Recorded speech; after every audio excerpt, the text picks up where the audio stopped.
Welcome back, and we'll be turning up the heat as we journey to Mustafar, the lava planet. And that's something good I'll say about the prequels, is that they try to give you new locations. For example, we have a lava world. There wasn't one in the originals. They gave us like a big city world. That wasn't in the originals either. So that's something I do give them credit for. Now, to talk about the name Mustafar, something I just researched, that it's an Arabic name, even though this one is spelled differently, and it means the chosen one. And I was like slapping my head thinking, hang on, that's what Anakin Skywalker got called. He was meant to be the chosen one. And I think to myself, George Lucas, well done, you've actually made a clever reference.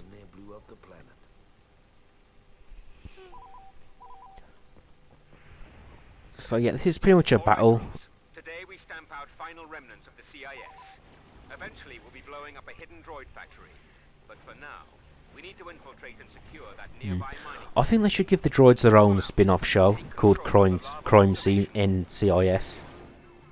And I ruined that joke by getting their abbreviations wrong. NCIS, NIS, whatever, they're droids. Robots bad. And I guess that's another thing about the Star Wars universe, is the fact that robots are usually dumb, at least. Or it implies that they just can't think as fast as people. Even though you get characters like C3PO, and even though he's a bit prissy, you do get the impression that he's like as intelligent as the other characters. And also that does bring up a kind of a sad issue. It's like, when people die, they become one with the Force. Mourn, do not rejoice for them and all that. But I guess droids just stop existing. They don't have souls. Poor droids. Oh, that's right, kiddies. R2-D2 has no soul. That's quite a dark concept, really. But then again, if you had robots using the Force, which is meant to be like a natural spiritual thing, that really wouldn't make sense.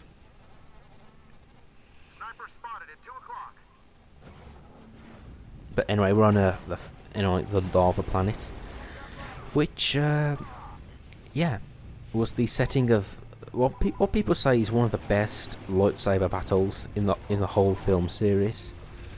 The famous Anakin Obi-Wan fight. Oh, speaking of which, that is a good example of how to win this fight. You have to get the high ground. Because if you get the high ground, you automatically win. That's just a given. But, now, anyway, to go back to the fight scene, which, granted, it is well done in Episode 3. It's very spectacular. They use the environment a lot. I heard it goes on a bit, but I haven't seen it in ages, so I couldn't really say.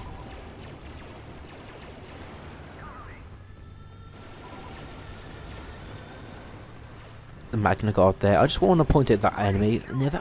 I do remember the Magna Guard were introduced in Episode 3, and they're sort of guarding General Grievous.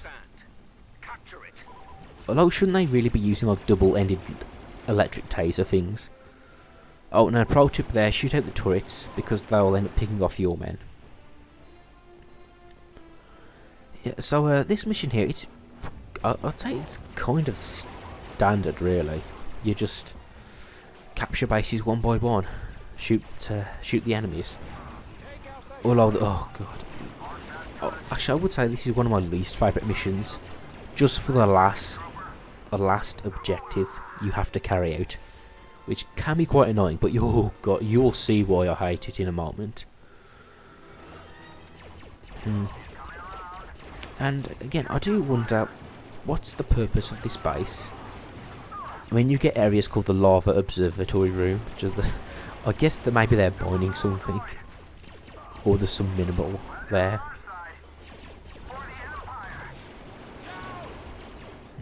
I just noticed in the top left corner I got an award called War Hero, and I got a reward, like damage increase. And that's actually a good point, that if you play well, if you keep alive, shoot lots of enemies, your whole team gets Wipe 'em out. upgraded. I think. You know, And that's actually a good tactic. It's like you know the enemy's your allies' AI reflects is reflected by how well you play. I think that's a good element.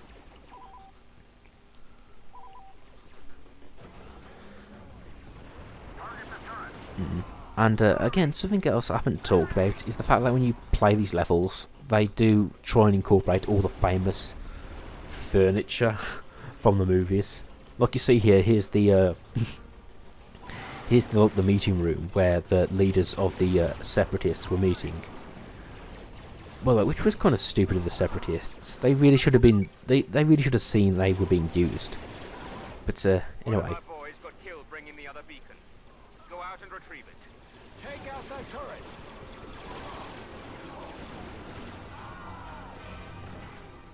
Oh no. Now when it comes to difficulty, this is where we get to the more trickiest stage of gameplay. And just in terms of recording, when I was playing these later missions, I found I would get this the same pattern of I'd run, get killed, respawn, and then have to run all the way back. And that can be a really frustrating part of the gameplay. The fact that you have to, it's about backtracking. You really have to run. If you die, you have to, run through the whole level again. And that can get really repetitive. But at the same time, I can't really complain because it's based on skill. Like if you don't die, you don't have to backtrack. But anywho, once I get this node back to this area, you will see something quite annoying. And it is based off the Geonosians, the sort of flying insect creatures. And again, to sound like a broken record, something about the prequels is that because a lot of the aliens were just CGI, they just didn't really have the same effect. They just, they look like computer graphics.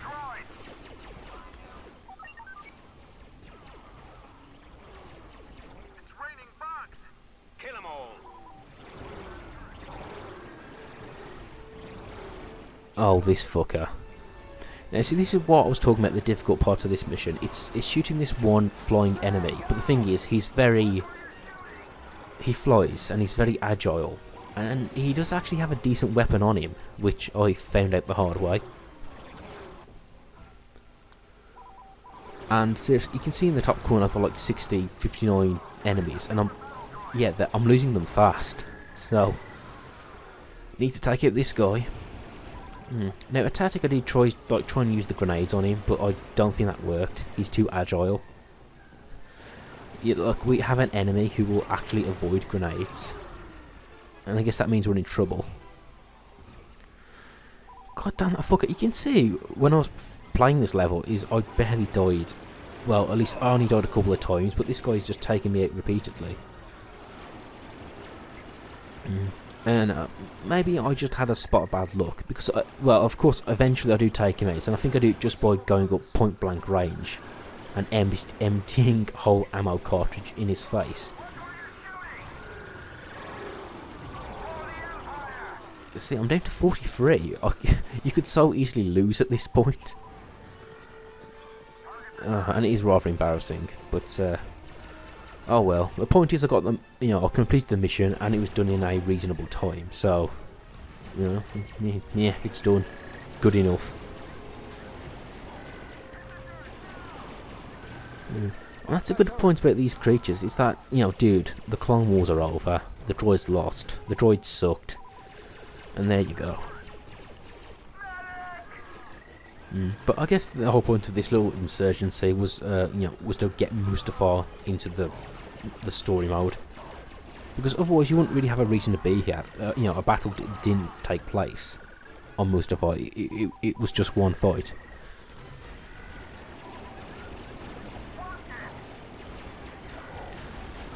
God, I'll admit this now. I am really sucking at this mission, but yes. Consider that bug squatted. Mark that turret! And those bugs shouldn't be able to fly anyway. Their wings aren't big enough.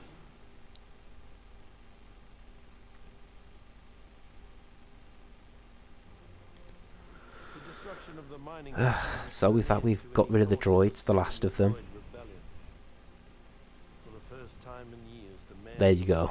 first could relax. And by the way, in multiplayer, or whatever player, I barely play as the droids.